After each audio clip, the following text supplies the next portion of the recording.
আসসালামু আলাইকুম রহমতুল্লাহ। সম্মানিত ভিউয়ার্স, আমার ইউটিউব চ্যানেল সমাজ দর্পণ টিভির পক্ষ থেকে আপনাদেরকে ধন্যবাদ ও স্বাগতম।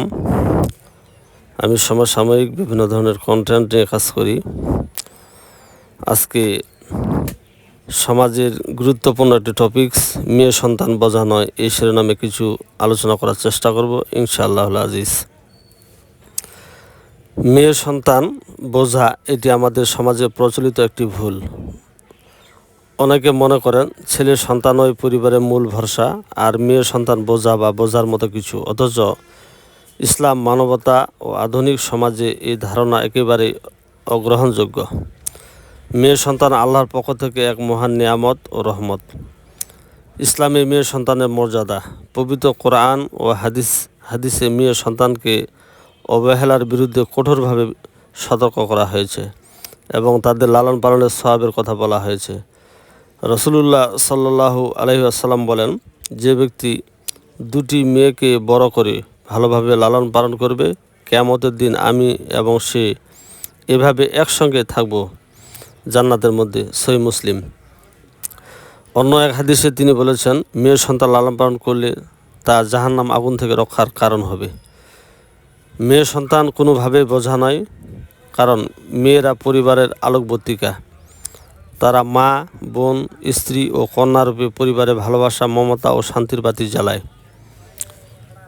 শিক্ষা ও দক্ষতায় এগিয়ে। আজকের মেয়েরা ডাক্তার, শিক্ষক, বিজ্ঞানী, রাজনীতিবিদ সব ক্ষেত্রেই অবদান রাখছে। সমান অধিকারপ্রাপ্ত মানুষের আল্লাহ তাদের সম্মান দিয়েছেন এবং কোরআনে ছেলে ও মেয়ের মধ্যে কোনো বৈষম্য করা হয়নি ন্যায্য অধিকারে। মেয়েরা বংশের গৌরব হতে পারে। অনেক বিখ্যাত মানুষ যেমন হজরত মরিয়ম আলাইহিস সালাম, ফাতিমা রাদিয়াল্লাহু তাআলা আনহা, খাদিজাতুল কুবরা রাদিয়াল্লাহু তাআলা আনহা, তারা নারী হয়েও ইসলামের আলো ছড়িয়েছেন। সমাজে প্রচলিত ভুল ধারণা, মেয়েরা তো পরের বাড়ির, এই ধারণা ভুল এবং অপমানকর। অনেকে মেয়ের জন্মের খুশি না হয়ে দুঃখ প্রকাশ করে, অথচ এটি সম্পূর্ণ গুনাহের কাজ, যেটি আইএমএ জাহিলিয়া যুগে ছিল। কন্যা সন্তান হলে তারা জীবিত কবর দিত। আল্লাহ বলেন, যখন কাউকে কন্যা সন্তানের সুসংবাদ দেওয়া হয়, তখন তারা মুখ কালো হয়ে যায় এবং ক্রোধে ফেটে পড়ে। সূরা নাহল 58 নম্বর আয়াত। এই আয়াত এই মনোভাবকে স্পষ্টভাবে নিন্দা করা হয়েছে। নিঃসন্দেহে মেয়েরা মায়ের জাত, তারা পৃথিবীর সৌন্দর্যের প্রতীক, সভ্যতার প্রতীক। তাদেরকে হ্যায় প্রতিপন্ন করা আমাদের একেবারে উচিত নয়। মেয়ে ও ছেলে উভয়ের প্রতি সমান দৃষ্টিভঙ্গি রাখা, মেয়েদের শিক্ষায় গুরুত্ব দেওয়া, পরিবারে তাদের মর্যাদা ও অধিকার নিশ্চিত করা, কুসংস্কার ও গোঁড়ামি পরিহার করে ইসলামী দৃষ্টিভঙ্গি অনুসরণ করে মেয়ের সন্তান বোঝা নয়, বরং এক অমূল্য সম্পদ ও আল্লাহর রহমত। যারা মেয়েকে ভালোবাসে, যত্ন করে, আল্লাহ তাদের জন্য জান্নাতের ঘোষণা দিয়েছেন। তাই সমাজের এই ভুল ধারণা দূর করে আমরা মেয়ে সন্তানদেরকে যথেষ্ট সম্মান অধিকার দেই এবং সুস্থ ও ন্যায়ভিত্তিক সমাজ গড়ি। আমরা জানি আইএমএ জাহিলিয়া যুগে মেয়েদের কোনো মূল্য ছিল না।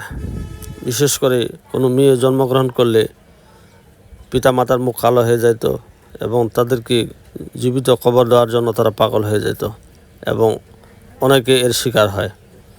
অথচ পবিত্র কোরআন ও হাদিসের আলোকে আমরা বুঝতে পারি যে মেয়ের সন্তান হচ্ছে নিয়ামত। যারা মেয়ের সন্তান লালন পালন, ভরণ পোষণ করবে, মানুষের মতো মানুষ করবে, আল্লাহ পাক তাদের জন্য বেহেশতের ওয়াদা করেছেন। পক্ষান্তরে যারা তাদের সাথে খারাপ ব্যবহার আচার করবে, তাদেরকে মানুষের মতো মানুষ করবে না, তাদের জন্য জাহান্নামের হোসেন দেওয়া হয়েছে। নিঃসন্দেহে আমাদের সমাজে মেয়ে বৈষম্য একটি জটিল আকার ধারণ করেছে। আমরা সবাই এগিয়ে আসি নিজ নিজ ভূমিকা থেকে, যে স্লোগান তুলি, নিশ্চয়ই মেয়েরা আমাদের মায়ের জাত, তারা আমাদের কাছে নিয়ামত, আমাদের কাছে আমানত, আমাদের কাছে এক মহামূল্যবান সম্পদ। কাজে তাদের সঠিক দিন, তরবিয়ত, ইসলামের আলোকে আলোকিত করে তাদেরকে গর্বিত মানুষ করে তুলি, তাহলে আমাদের সমাজ ব্যবস্থা আরও সুন্দর হবে, রাষ্ট্রীয় ব্যবস্থা আরও সুন্দর হবে। আজ এই পর্যন্তই। সবাইকে ধন্যবাদ। আল্লাহ হাফেজ।